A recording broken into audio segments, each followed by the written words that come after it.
Hi guys, this is gsnom.com and I'm here with the unboxing of the Redmi Note 10 5G. This is one of the most affordable 5G phones on the market right now, and at the same time it has some pretty appealing specs within the mid-range department. So designed by Redmi, as it says here, and the phone should be priced at only $199, which is quite affordable for a handset which looks this good.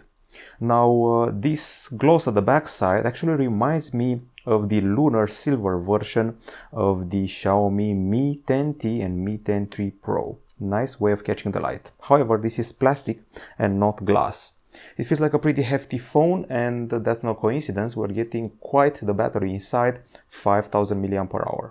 Now as the device boots up, and rest assured I've already set it up, we're going to see what's inside the box. So Redmi is no stranger to affordable 5G phones. They already had a Redmi Note 9T in January, and in April they came up with this model. It's not a successor, but rather I would say a continuation of the trend of cheap 5G phones. This is the key used to access the slots, nano SIM and microSD.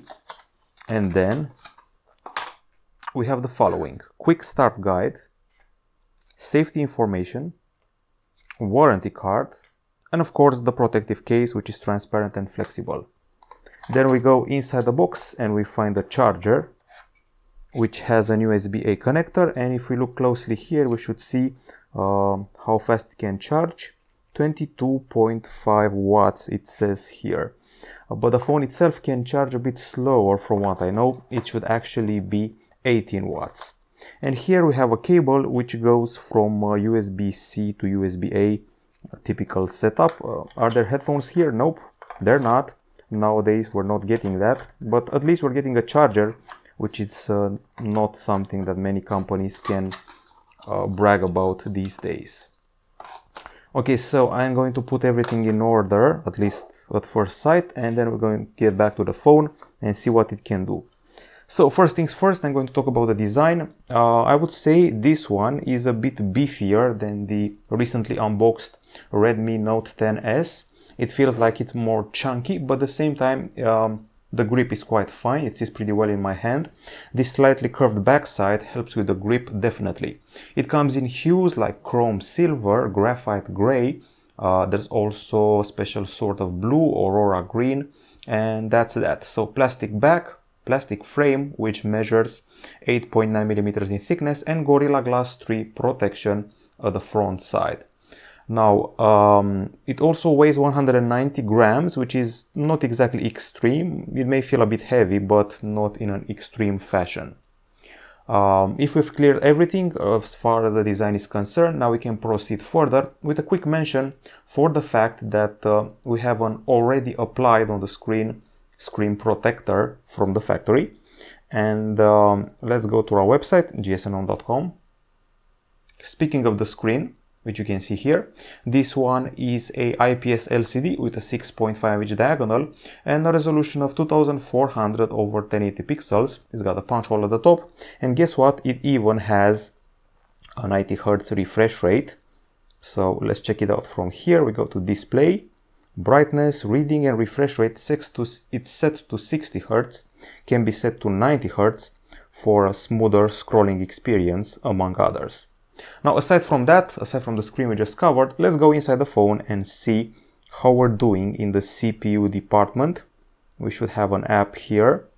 The processor available here is the MediaTek Dimensity 700 5G.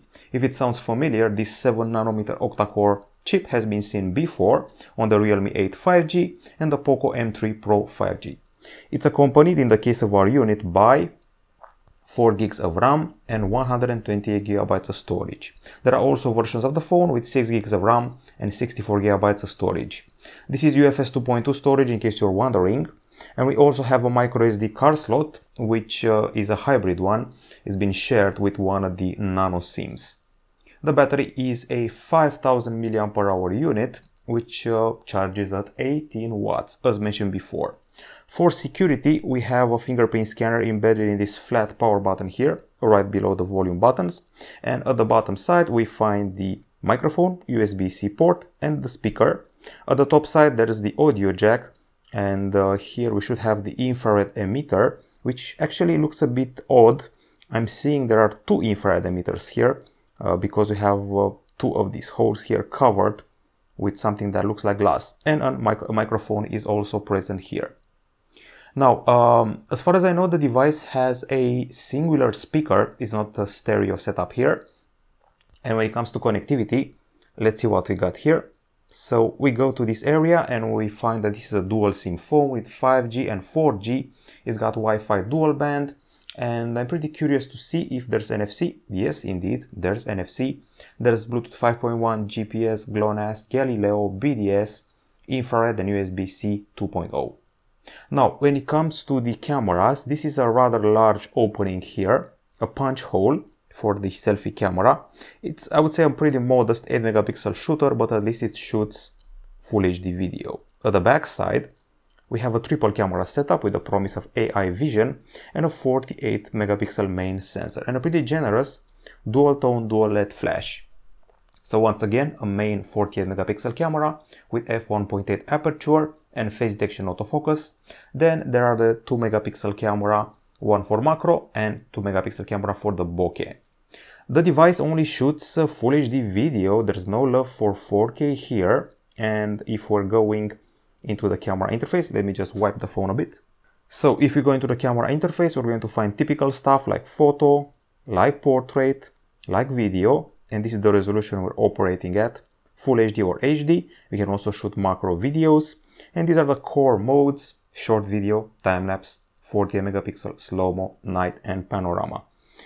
There should be more. We have an AI feature, we have the movie frame, we have macro, we have time burst and tilt shift, video and pro. And even on this phone, or even on this more affordable phone, we still get a separate pro video and pro photo mode, which is nice to see.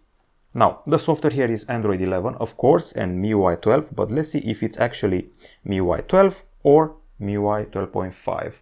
It's actually 12.0.8. Okay, so the Redmi Note 10S, which we unboxed recently, had a 12.5, but this one doesn't.